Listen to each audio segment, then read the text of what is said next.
Welcome to the deep dive. Today, we're taking a slightly different path, actually. We're stepping away from the big name celebrity entrepreneurs for a bit. Yeah, we're zooming in on something really specific this time, a targeted strategy. Exactly. We're unpacking the ideas from our source material around the Faceless Freedom Lounge podcast and its founder, Chillstar '08. Our mission, really, is to give you a clear look into this faceless freedom era. What is that, actually? Right. What's the approach? How do they promise digital freedom, income streams, hmm and maybe most interestingly, how do you build a real brand without showing your face or just getting completely exhausted? That last bit, the exhaustion, the burnout, that seems to be the real starting point here. The founder, Chillstar '08, she really seems to get that pain point. So many people feel it, right? Wanting financial stability, but not at the cost of your personal life. Or feeling like you have to be performing on social media 24/7. Exactly. Yeah. Just to stay in the game. And what makes this so relevant, I think, for you listening, is her origin story. Chillstar '08 isn't positioned as some, like, tech genius from Silicon Valley. No, not at all. The sources are clear. Self-described wife, mom, grandmother. Who started it all from her kitchen table. And they make a point of saying she began with zero tech skills. Which is, well, it's smart positioning, isn't it? It just kind of breaks down that initial barrier. If she could do it, starting from, a normal life It situation. makes it feel more possible for anyone. Right. It shifts the focus. It's not about innate talent. It's about the system. The strategy must be replicable. That's the implied promise. Absolutely. So let's dig into that central theme then. The philosophy behind it, the actual mechanics of this faceless freedom era. Okay, so looking at her background, the mission feels deeply personal, not just like a business strategy cooked up somewhere. She describes starting this whole thing out of a real need. It began, and this is a quote, as a prayer for a way to create income that didn't steal her freedom. Wow. So not about optimizing conversions initially, but about getting her life back. Pretty much, it was about reclaiming time, not just scaling revenue. That's a really important distinction, I think, that personal prayer being the spark. How does that translate into the broader mission she talks about now? Well, it gives it a very clear purpose. That need turned into a mission, helping ordinary people learn how to build extraordinary lives online. So the focus isn't just on marketing tactics. It seems less about just outcompeting everyone and more about building something meaningful, something that supports your life, designing the business around your life, not the other way around. That makes sense. And we see she's built quite an ecosystem around this. It's not just the podcast. Right. There's the Chillstar '08 blog, other discussions about digital marketing, passive income, and always these faceless strategies weaving through it. It feels very consistent, a structured approach across her different platforms. Yeah. And that brings us to the philosophy that kind of sets the Faceless Freedom Lounge apart. It explicitly says it's where faith meets digital freedom. Okay, let's pause on that for a second, because faith meets digital freedom. What does that actually mean in practice? How does the faith-led strategy influence how you build an online income? It suggests success isn't just measured in dollars and cents. From the sources, freedom is defined more broadly, living with purpose, presence, and power. Purpose, presence, power. Okay.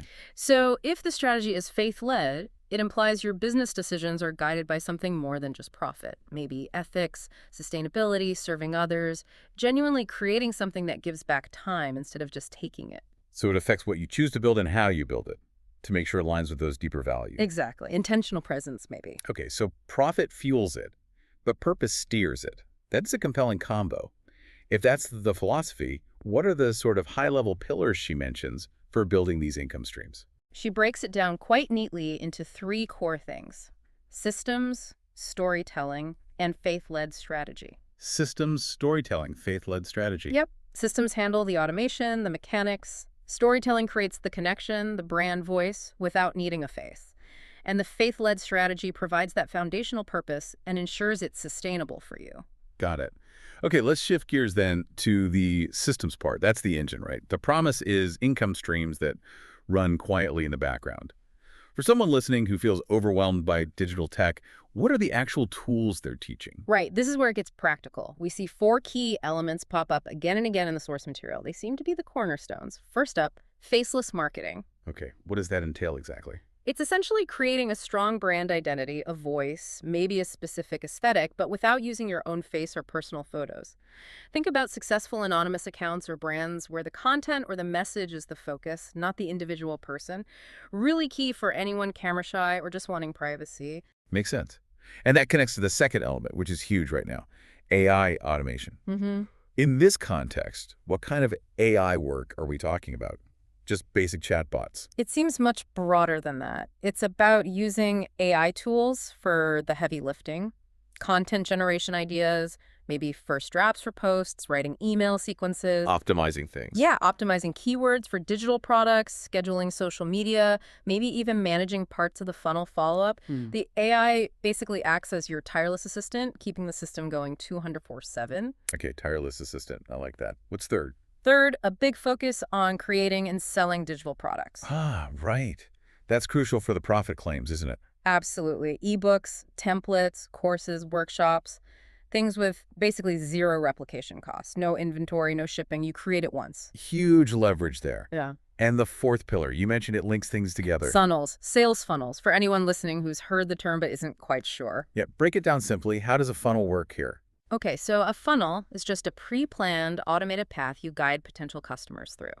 It takes someone who maybe just discovered you, perhaps through a faceless ad, and systematically guides them towards becoming a buyer, often with minimal or even zero direct human interaction needed at each step. So, like, they download a free thing? Exactly, a lead magnet, like a free guide. Yeah. Then they automatically get put into an email sequence. That sequence provides value, builds trust, maybe shares some stories. And eventually offers the paid digital product. Precisely. It's the automated system that allows for earning while you're, living your life, sleeping, spending time with family. That's the core promise. That clarity is really helpful, especially when you connect it back to the specific promises made to listeners. Things like, Right. And create passive results while living life. those are big claims. They are. And there's a third one that's maybe less tangible, but just as important for making the system work long term. Master the mindset that unlocks abundance and peace. Ah, the mindset piece. Yeah. Without that internal shift, even the best system can start to feel like just another job, right? It defeats the purpose of seeking freedom in the first place. The automation needs that mental counterpart of positivity and purpose. Good point. Let's circle back to something you touched on, the promise of 100% profits. That sounds almost too good to be true in online business. How is that positioned? It's a strong hook for sure.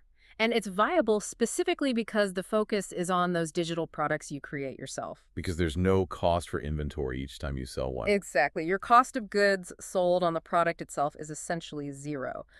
But we should clarify for listeners, that doesn't mean zero business expenses overall. Right, there are still costs. Of course. You Yeah. still have to pay for the software that runs the funnel, maybe the AI tools, your email marketing service, payment processor fees like Stripe or PayPal.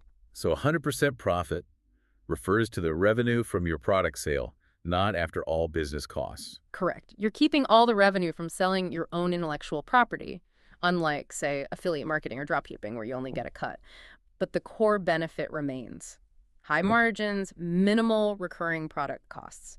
It helps enable that idea of earning from anywhere, potentially while you rest. Okay, that makes sense. And to help people actually do all this, the sources mention specific programs and resources. The Faceless Fam, as they call the community, gets support. Team structured support. Things like the Legacy Builders program, the Super Affiliate Funnel, the Ultimate Branding course. What do these actually teach people? What's the practical side? Well, these sound like the operational guides, the how-to. So the Ultimate Branding course probably focuses on creating that compelling brand story and voice without using your face, the storytelling part. Okay. The Super Affiliate Funnel likely dives deep into the technical setup of those automated funnels we discussed. The mechanics. Exactly. And the Legacy Builders program, that name, suggests a longer-term view, building something sustainable, maybe even generational income, ties back to that purpose element again. So they provide the roadmap to execute the strategy. Seems like it. And it's all presented with this very encouraging, welcoming tone, inviting people into the Faceless Fam. Yeah, the messaging is very much, this is your moment. Let's build your freedom, one episode at a time. It really tries to lower the intimidation factor and offer a clear path, a faith-based, system-driven path. This has been really illuminating. It's a very distinct take on online business. So to kind of wrap up the core insight for you listening, the Faceless Freedom Lounge isn't just pitching another marketing course. It's offering a whole blueprint for a certain kind of life. Yeah, it's a lifestyle design. It blends that personal faith element with very specific modern tech, AI, funnels, digital products, all framed as an answer to feeling overworked and needing to be constantly visible online. Absolutely. It's a specific solution for a specific modern problem. And maybe the final thought to leave you with, something to chew on. If the main goal is time freedom, and if it's genuinely possible to build significant automated income streams using systems and faceless storytelling, what does that really mean for the future of what we consider professional presence? Do you need to be the face of your brand anymore? Or is the most valuable presence actually the one that runs perfectly behind the scenes? Exactly. It really challenges our ideas about success and identity in this digital age, doesn't it? Something to Yeah. think about.